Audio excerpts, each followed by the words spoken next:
Hazrat payg'ambarimiz qo'llarini ochib, ko'z yoshlari marvarid kabi birin-ketin to'kilgancha Allohga duo qildilar.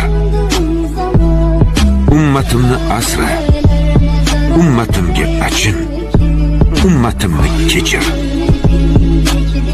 Alloh taolo payg'ambarimizning tilidan eshitish uchun Jabroil alayhissalomga borib so'rachi, Rasulim nega yig'layapti ekan dedi.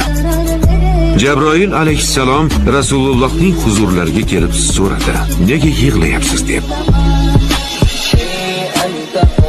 Rasul akram hazratlari ummati uchun qayg'urganidan, ularning azoblanishlaridan qo'rqqani uchun yig'laganlarini aytdilar.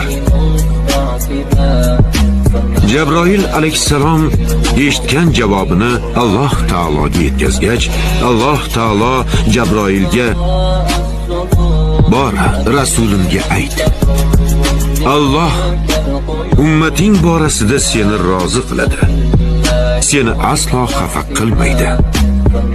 Sen rozi bo'lasan. Ummatim deb yolvorgan shu payg'ambarda emasmi inoyat va latofat?